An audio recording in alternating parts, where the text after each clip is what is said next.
One of the members of the TLC has asked me what the position of Secular Koranism is on astrology after I posted a series of comments denigrating his guest, who was an astrologer and an ex-Catholic. I think he said was an ex-Catholic. Another Catholic I know seems to be saying that Catholicism is okay with astrology. Actually, I should ask,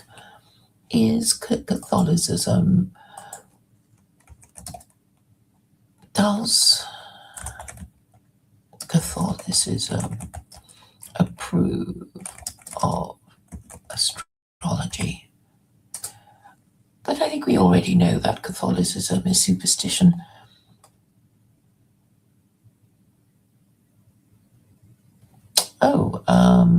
So I guess my Catholic contact was wrong. According to Brave, Catholicism does not approve of astrology when it is used as a form of divination or to predict the future, as it is considered a violation of the first commandment. The Catechism of the Catholic Church explicitly condemns all forms of divination, including astrology, because they conceal a desire for power over time, history, and other human beings, and contradict the honor, respect, and loving fear owed to God alone. This includes consulting horoscopes, interpreting omens, or seeking hidden knowledge through celestial signs. However, the Church distinguishes between astrology as a spiritual or fatalistic practice and studying the stars as part of observing God's created order.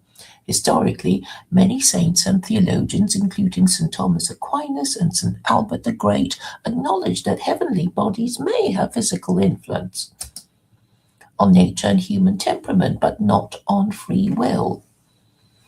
Perhaps they're thinking of lunatics. Aquinas emphasized that while stars may incline, they cannot compel. The wise man is stronger than the stars.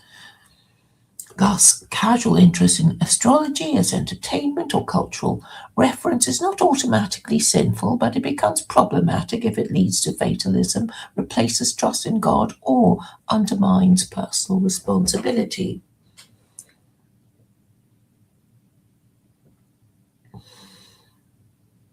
Well, we know what lunacy is about. Without looking it up, my recollection is that when the moon is out,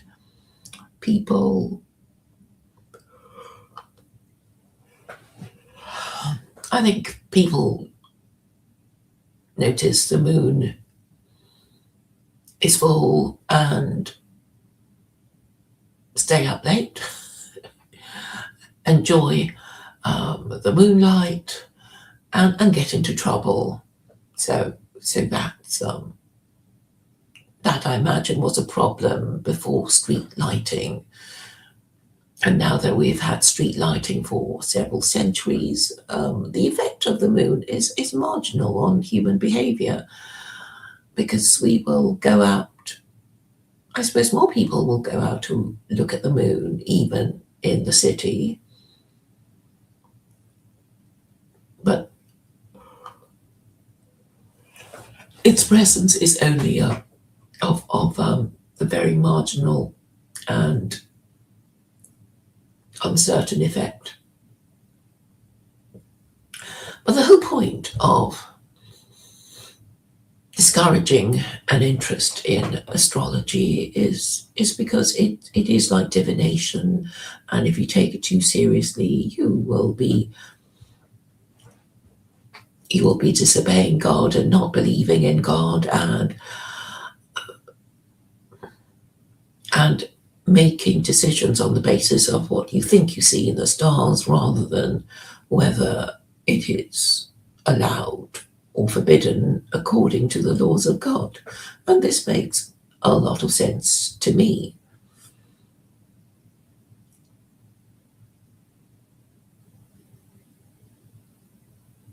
But the problem with these Christians is they don't take Christianity seriously. So none of the things that Christians took seriously in the olden days will have any effect at all on their beliefs or actions, because they really think everything is allowed. And that's why a lot of Westerners prefer Christianity, because everything is allowed. They can do anything. Nobody dares to say no to them. And that's why Christianity is now associated with liberalism, because all the hierarchical structures of Christianity have now been dismantled. Well, not completely dismantled, because we still have the Pope and the Archbishop of Canterbury, but we know that the Archbishop of Canterbury has to submit to the monarch, and we also know that the monarch has to submit to the liberal order. And that's why people like Tom Holland think, conflate Christianity with liberalism.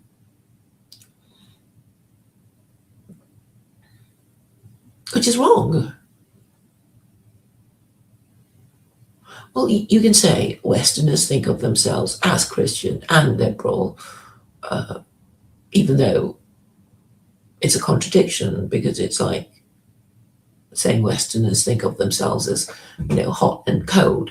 But if Christianity has diminished to such a degree that the people who think of themselves as Christian just think, it's like the team color of my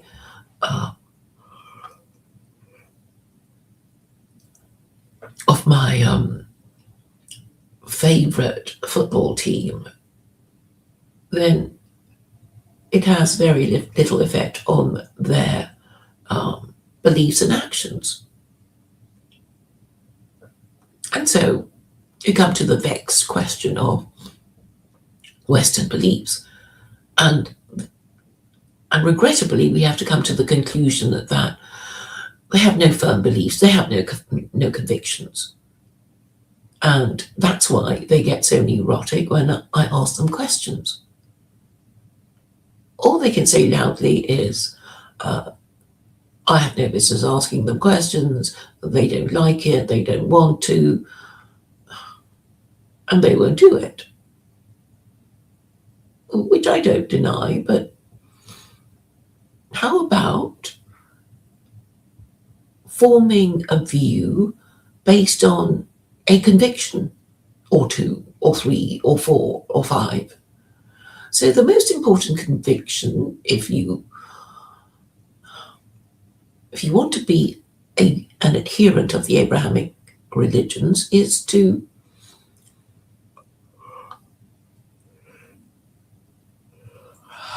ask them if they believe in the afterlife. And depending on their answer, you will know how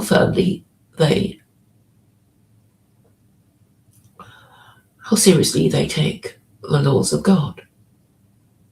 So if they say, who knows, who can tell, then you may be sure that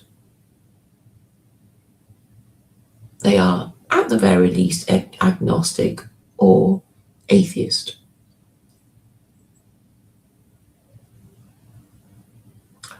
What difference does this make? Well, it just means that they're not really, they're not a believing Jew or Christian or Muslim. And this means that their behaviors, their actions will be formed by their government, allowing them to do whatever it is allowed by law, and forbidding them to do what it is forbidden by law. And then we come to the next question of, is the government moral? How do we know if the government is moral? We may conclude that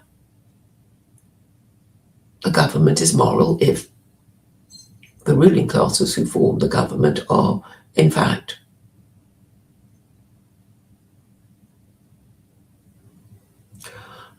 believing the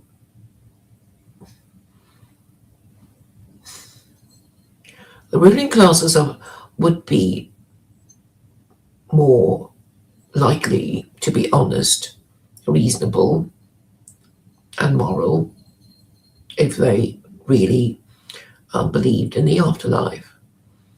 Because if they didn't, then they would be thinking that this life is all there is, and therefore they must make the most of their opportunities to enjoy whatever there is to enjoy in this life.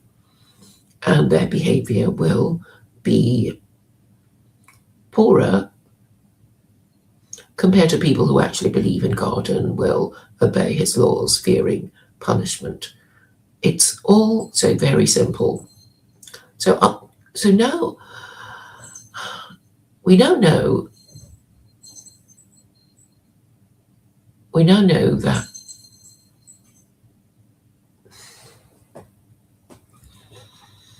most people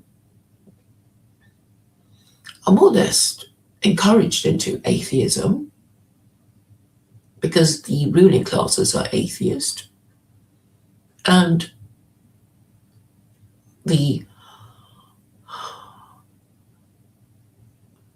public intellectuals more often than not mock those who believe in the afterlife.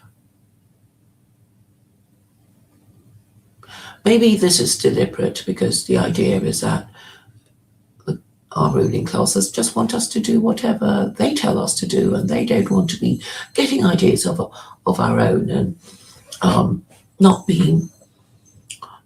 obeying their rules and saying the Bible or the Quran doesn't agree with government policy. And the reason for this, the reason for the government not wanting us to believe in the afterlife is to mock people who do believe in God and take their religious principles seriously.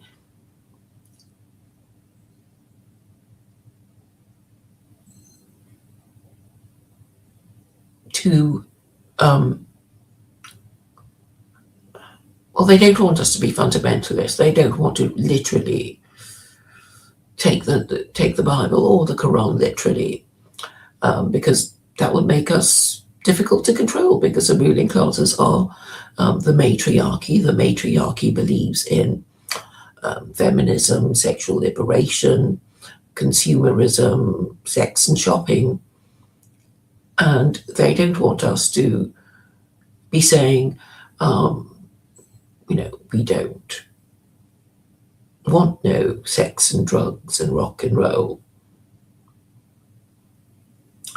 So that's why they mock people who believe in God and take the afterlife seriously as fundamentalists. And then once you're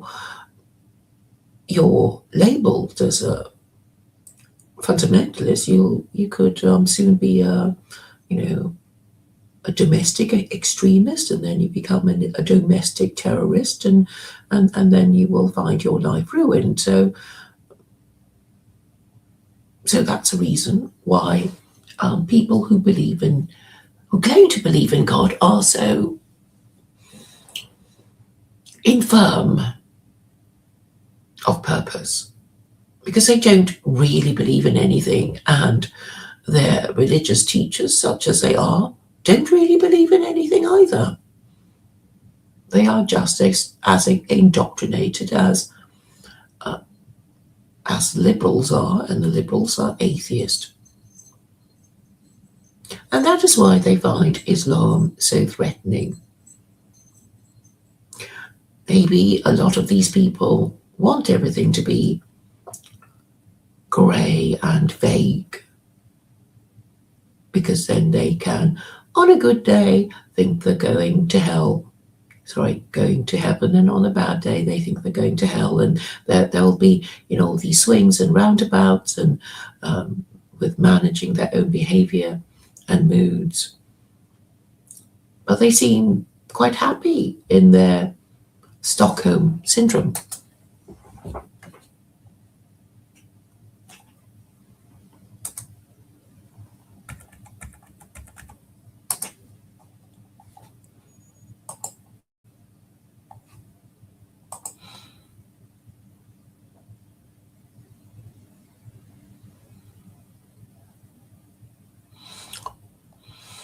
I don't know what reverse astrology or obverse astrology is. Yeah, I mean, the story is that God created the universe, God caused the Big Bang, and, and is in perfect control of the universe. That's that's a story. So what's so difficult about that? Except that we don't want to think that such a being might exist, knowing our hearts and minds and plotting our success or ruin. That's what people don't like. But then they also like the idea of, going to church and thinking of going to heaven when they haven't really decided what they want.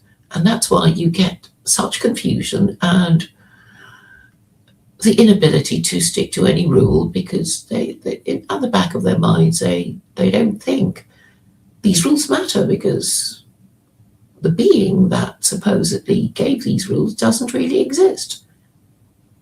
But it's the easiest thing to just ask them, do you believe in an afterlife? And they'll, and judging from their reaction, you'll know if they're the hypocrites or true believers.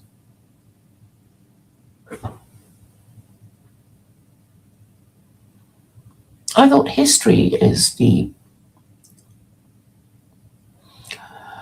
well, we already have history to tell us what happened in the past.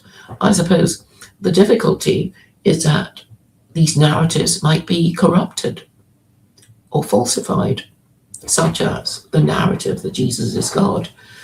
And we know from the first 7 ecumenical councils that these councils were basically making up the rules, making up the stories.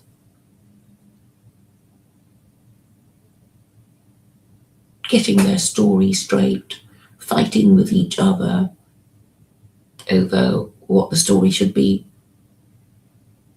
But when I think about the abundance of evidence that Christianity has failed,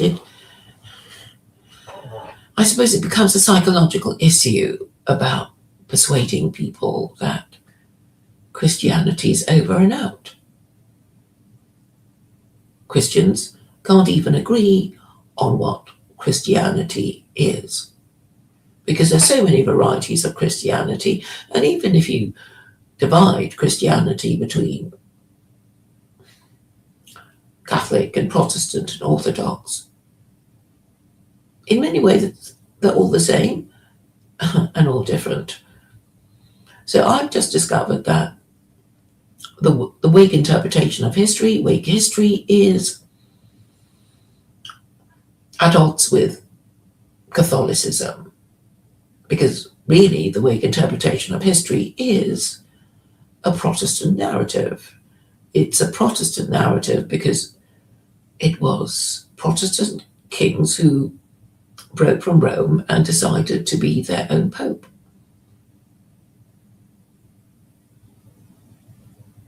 But how did other cultures deal with the divine right to rule? We know what the Japanese did. Until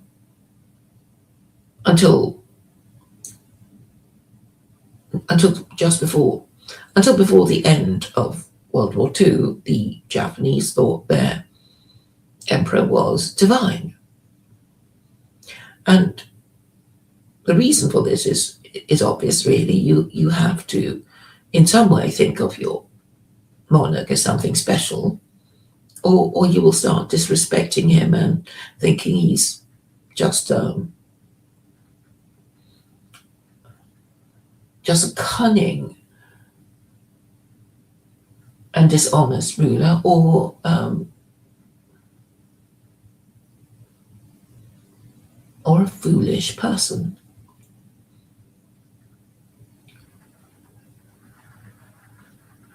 So that's why we have to think of our rulers as, well, better than us. Well, even if you didn't think they were divine, we would have to think that they are better in some way, or else we would want to do their jobs.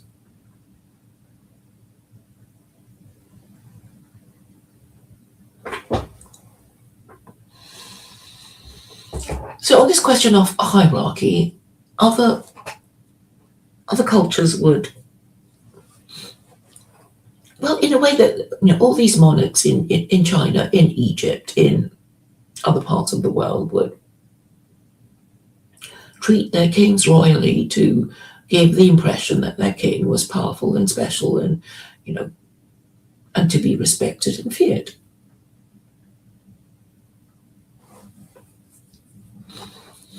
And this leads me to the mandate of heaven, which is an ancient Chinese idea already operating in the time of Confucius.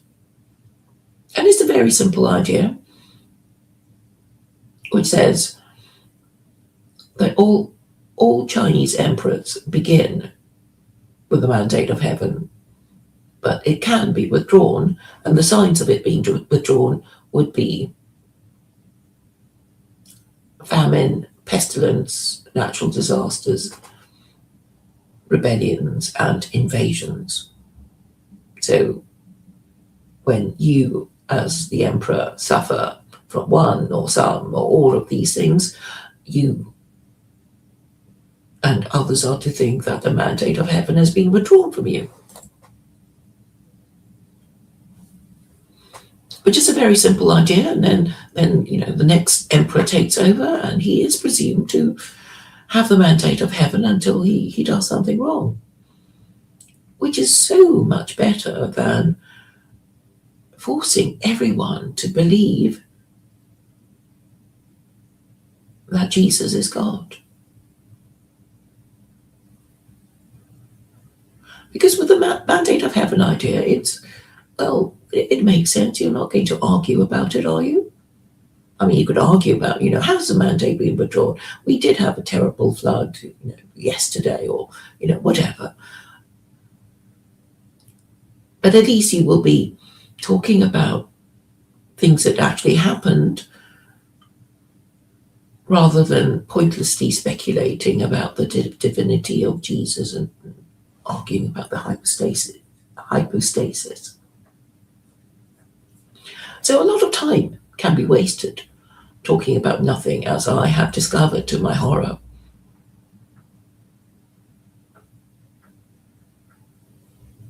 But people seem quite happy.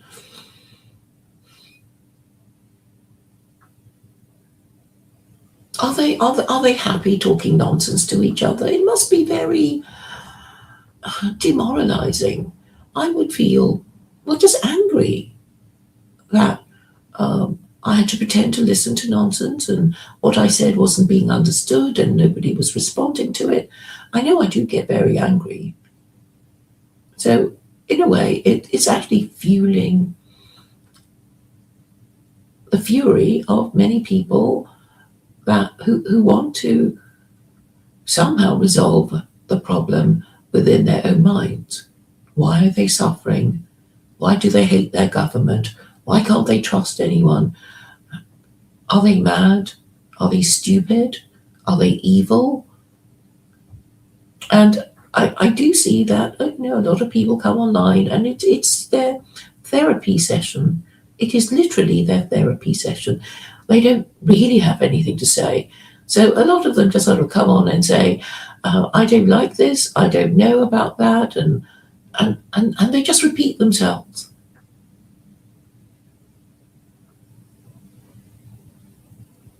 And the awful thing is, people don't really care. If you're not particularly entertaining, you can keep saying that you're in pain, you're in distress, you don't like something, you don't know about something, and you go on, and well, you're basically a bore, aren't you? And you're inflicting your preferences on other people who want to talk about other things, and particularly if you don't get to the point, if you didn't really have any point, you're just saying, I saw this, I don't like it, I saw that, I don't like it, why, oh why is this happening? I wish things were not like they are. And then the record repeats. And when somebody changes the subject or wants to talk about something, well, you get angry with them and accuse them of stuff, but you still don't have a better idea. So I guess it's just a matter of, repurposing the stream, and people understanding, is this, are we meant to be having a conversation, or are we meant to be having group therapy? And I guess the really talented people like PVK can do everything in one stream, and do it, with a degree of aplomb.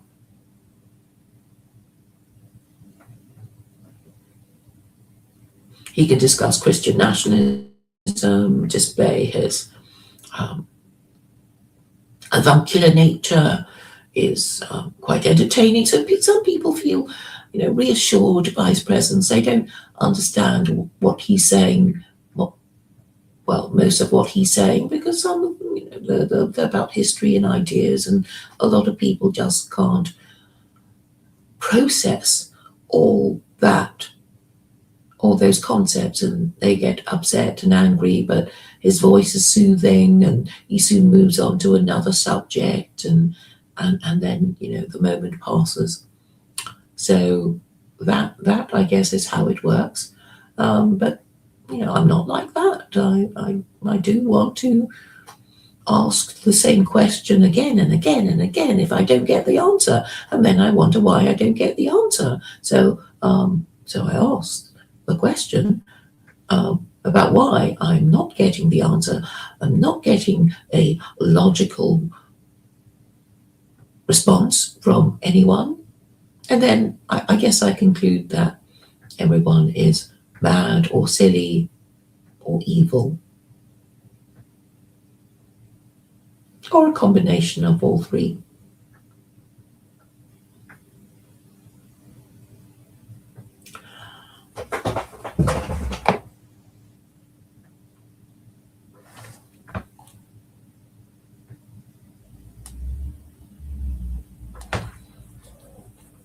Frivolity is a sign of decadence. So there were all these jokes by Jon God about the Big Bang.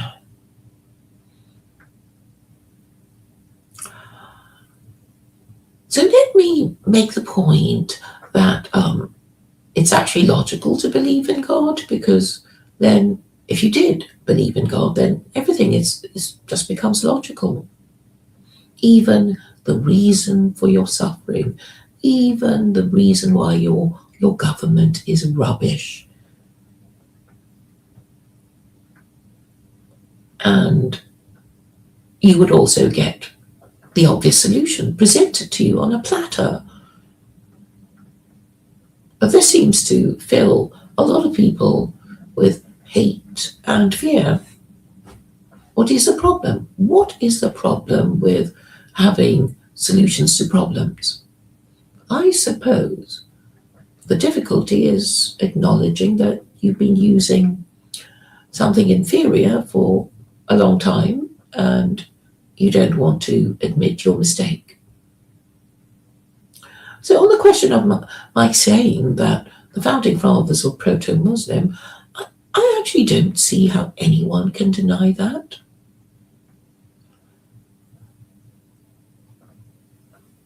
Not if they were being perfectly honest. So when I say proto-Muslim, I don't mean that, they were secretly avoiding pork and alcohol and never gambled and did their prostrations. No, I don't mean that. Proto means not quite Muslim, but close to it. That's what I mean. And so history and time roll on, and I'm saying that's what the American Republic was meant to be, an Islamic republic, though for obvious reasons the founding fathers could not quite bring themselves to say it in the 1700s, in the late 1700s. So I suppose they thought, well, as time rolls on, people will eventually get the idea, but they didn't. And the story of America changed, and the idea of whether they were a Christian nation occasionally pops up, but nobody really cared to resolve the issue. Justice Brewer said yes and no.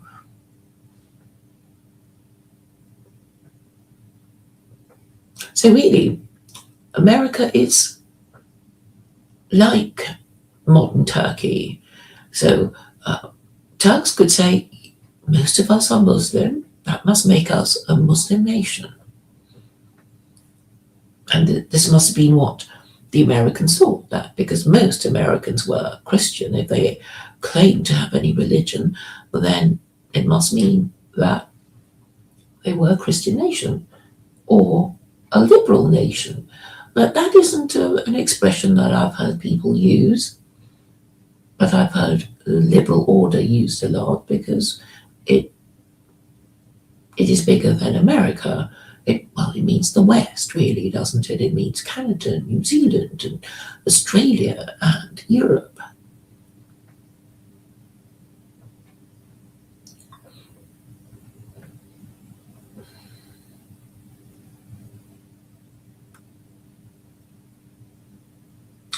So who is Christian?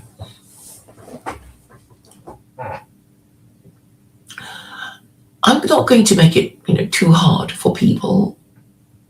You can't be Christian if you're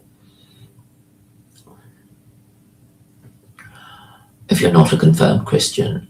So people will say, but I was baptized. And then I would have to ask, what kind of baptism was it? Was it infant baptism? Because that doesn't really count if you aren't confirmed. So you would have to get yourself confirmed if you really cared about your Christian identity.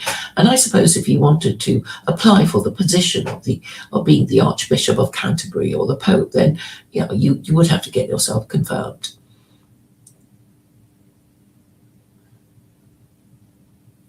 Because it stands to reason that you can't be any kind of priest of any of the churches if you're not even confirmed.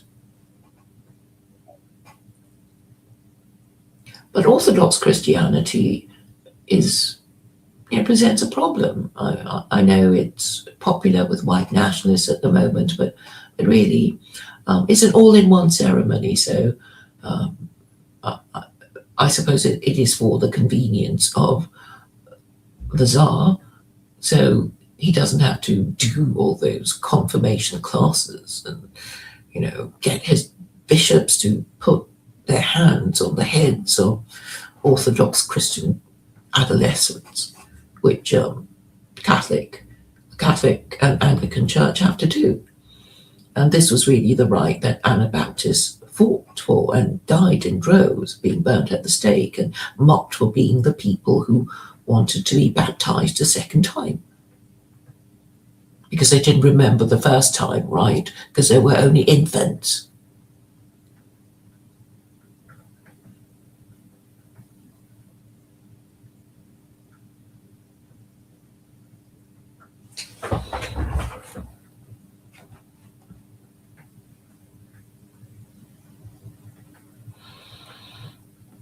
I don't get the joke about the United States losing the War of 1812.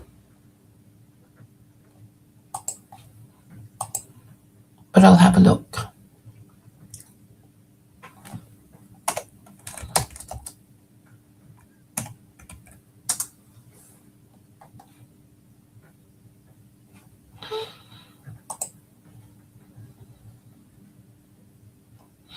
The War of 1812 was fought by the United States and its allies against the United Kingdom and its allies in North America.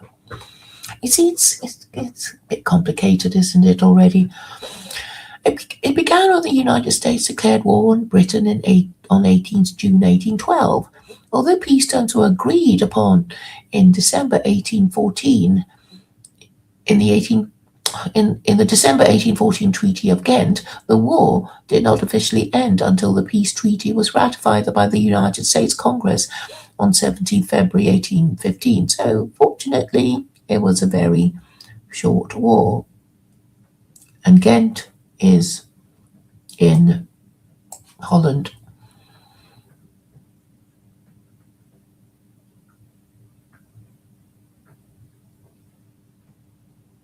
And I know it's something to do with the Napoleonic Wars. And was it when the Canadians burnt down the White House? Okay, let me read the rest of it.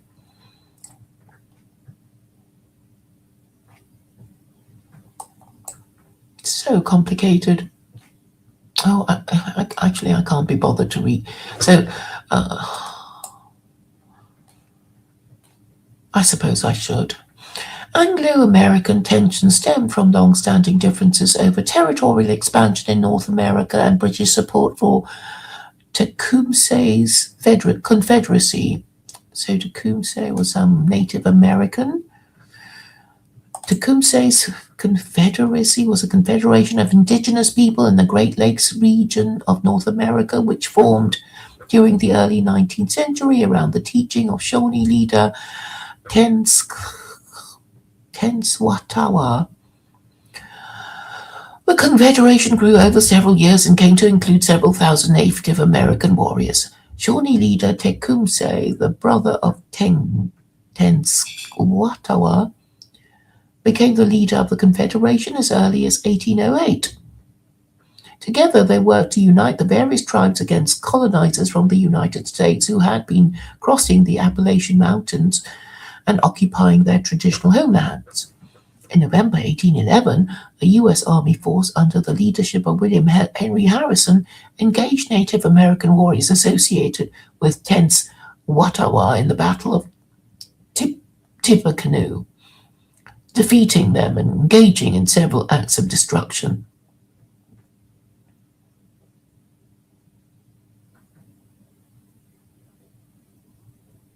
In retaliation for that battle, Tecumseh led the Confederation, allied with the British Empire, to war with the United States during a conflict later named Tecumseh's War, part of the War of 1812. However, the Confederation fractured in 1813 following his death at the Battle of the Thames. Where would that be? The Battle of the Thames, also known as the Battle of Moravian Town, was an American victory over British forces and Tecumseh's Confederacy during the War of 1812. The battle took place on October 5th, 1813, in Upper Canada now, near what's now Thamesville, Ontario. Okay, isn't this complicated?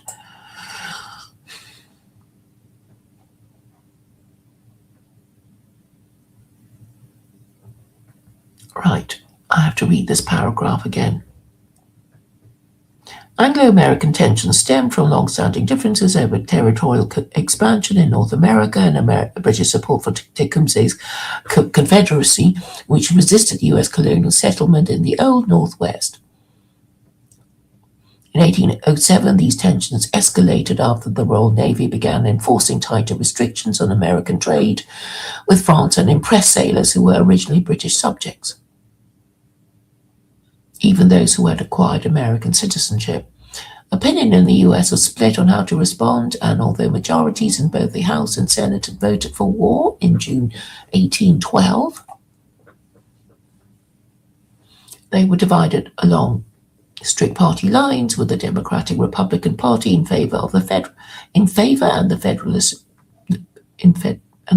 Party against. I guess the Federalist Party were right, weren't they? News of the British concessions made in an attempt to avoid war did not reach the US until late July, by which time the conflict was already underway. At sea, the Royal Navy imposed an effective blockade on US maritime trade, while between 1812 and 1814, British regulars and colonial militia defeated a series of American invasions in Upper Canada.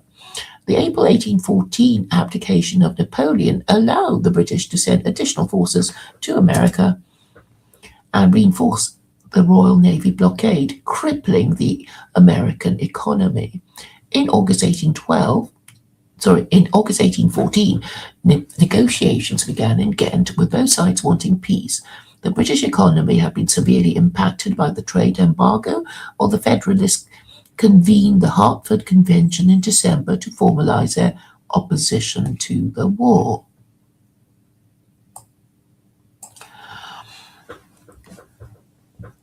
In August 1814, British troops captured Washington before American victories at Baltimore and Plattsburgh in September ended fighting in the north. In the southeastern United States, American forces and Indian allies defeated an American faction at the Muskogee. Where's that?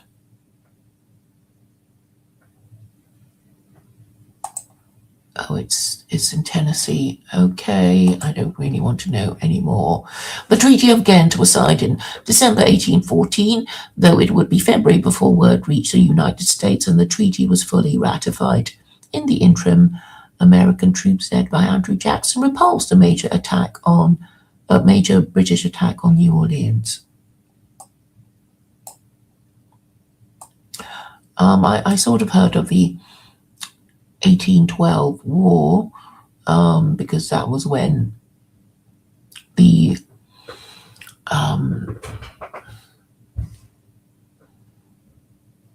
Federalist Party split. Or wasn't that the reason? Maybe I'm wrong. And then the political tribes solidified from then, and then more and more splintering.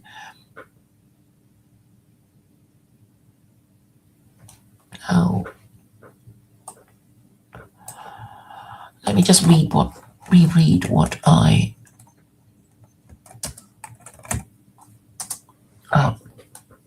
remember from the Federalist Party when it said that was split. Okay, wait.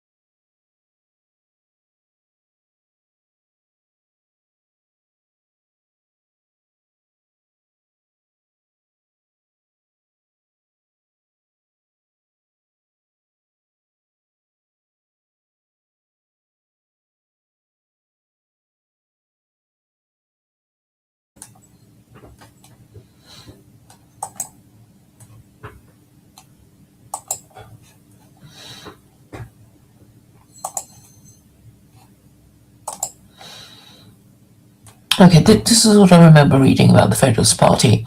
The Federalist Party was a conservative and nationalist American political party and the first known political party in the United States. It dominated the national government under Alexander Hamilton from 1789 to 1801. The party was defeated by the Democratic Republican Party in 1800, and it became a minority party while keeping its stronghold in New England. It made a brief resurgence by opposing the War of 1812, then collapsed with its last presidential candidate in 1806. Remnants lasted for a few years afterwards.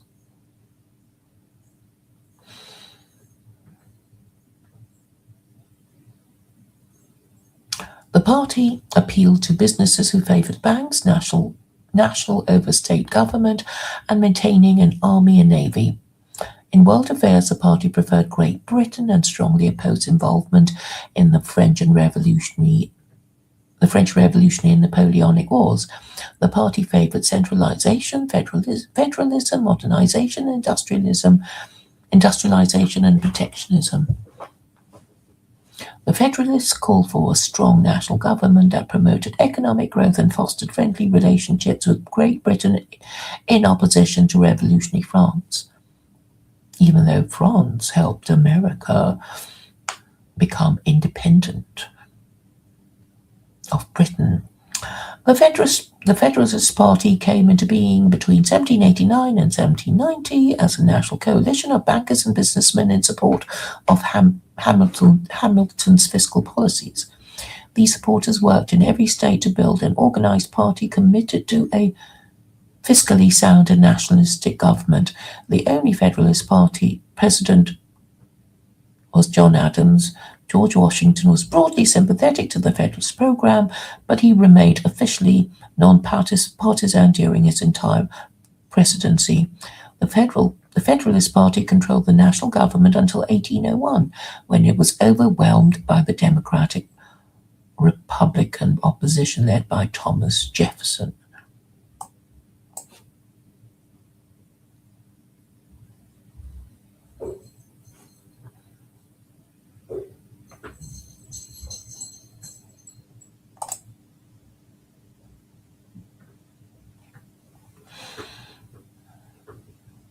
So I'm going to read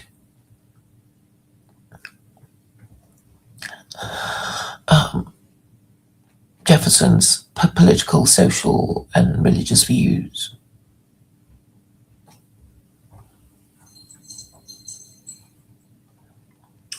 Okay, so he believed in, states' rights and limited government.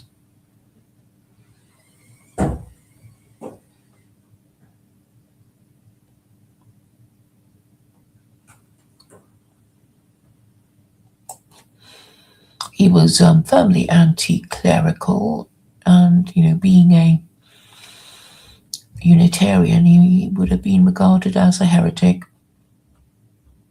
But he did draft the Virginia Statute of Religious Freedom, and he did own a copy of the Quran, and he was definitely not a Christian.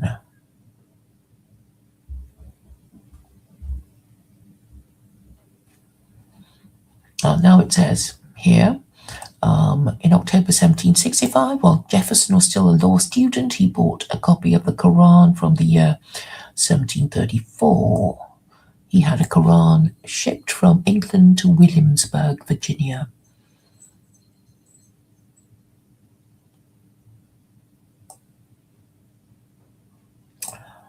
Well, that is really the basis of my claim that the founding fathers were proto-Muslim.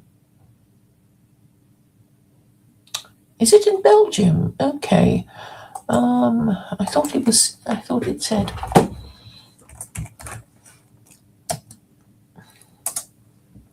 Yes, it does say there's Ghent University in Belgium.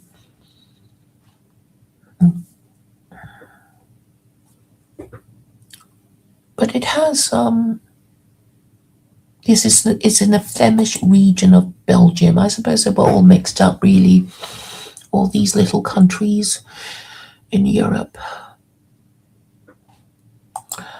I suppose I should conclude this. It is a bit rambling. I find talking about the War of 1812 when I began on astrology.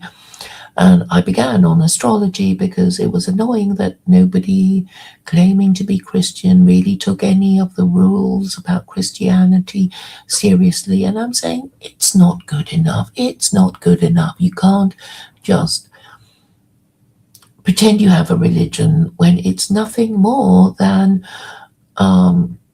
your football shirt. Hello, Rich Tempest, thank you for coming. I do appreciate your contributions. Trump, the robber baron, forgetting his place in the social hierarchy, stepping on the toes of the King of Denmark. Well, it's not exactly news that the Europeans are just a hopeless bunch of retards, really, whose leaders are basically taking orders directly from Washington. That's my position, because they're paymasters. Washington bosses them around, They just have to pretend that they have to pretend that they were, elected and they have stuff to do, but it's the same old story of pretending to do stuff and then being kicked out, with the same media narratives.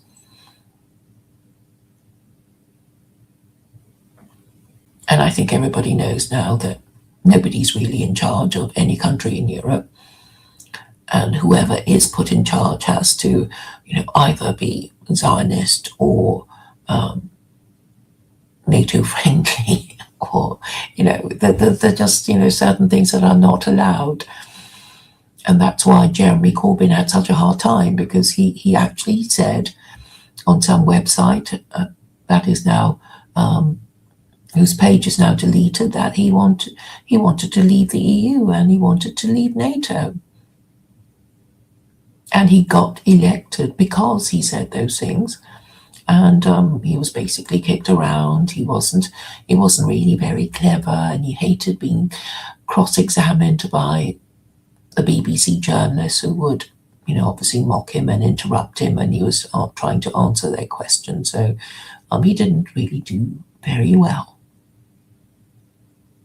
And he didn't really, hang around after speeches to schmooze with the people. And, half of the job is staying around to schmooze afterwards, but a lot of people are too contemptuous of the people to, want to hang around. And that's why they are so unsuccessful. They just don't really care enough. It's like, oh, I've got to catch my train. I have to go home. I've done my bit and I'm off.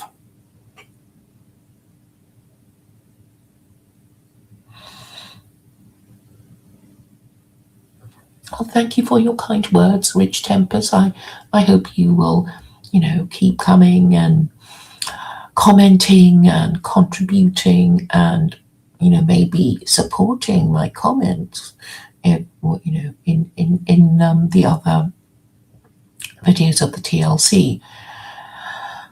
I concentrate on the TLC simply because, they represented America, a very important demographic. Right? I mean, my view is that if people all around the world are not happy with US foreign policy, who's going to be able to do anything about it but the American people? Sadly, I find that a lot of American people don't want to be informed about a whole bunch of things. They don't want to discuss American foreign policy because it would mean discussing Israel, and that would mean discussing Zionism, and that would mean being accused of being a Nazi. Isn't that so? That's how they've made it. And a lot of these discussions are also booby trapped. I mean, like the one about ICE or being executed in broad daylight.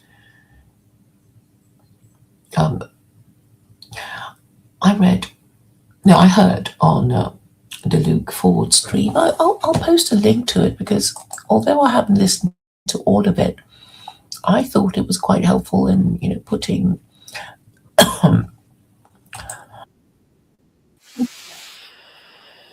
views of conservative views about how to make sense of. Oh, actually, he's live. Maybe. So the title I was thinking of was "Hated by by all right people." Tucker Carlson, The Unraveling of the Conservative Mind. That's the one that I should go back to.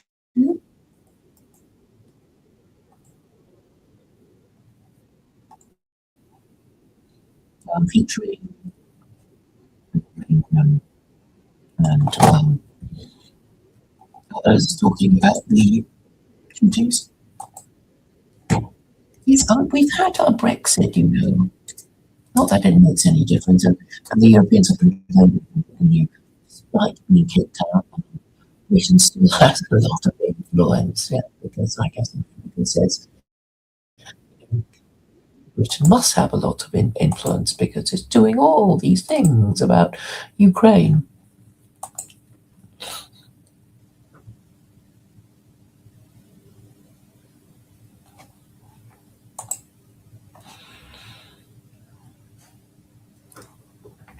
America is a continent under European colonization, so the indigenous Mexicans are more American than most US citizens.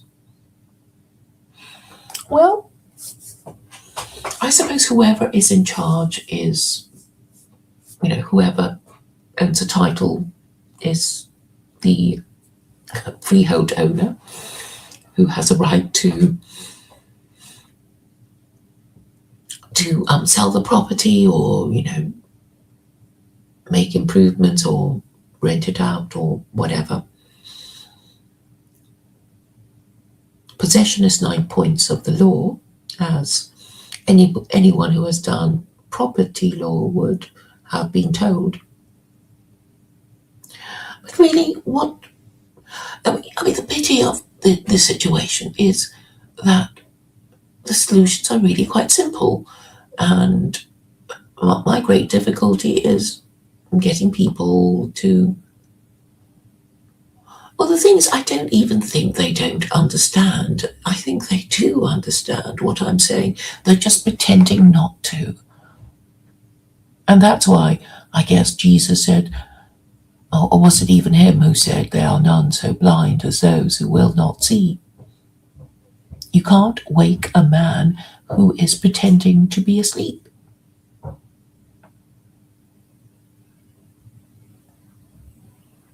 But enough of me. I've been talking for nearly an hour. Thank you all for coming.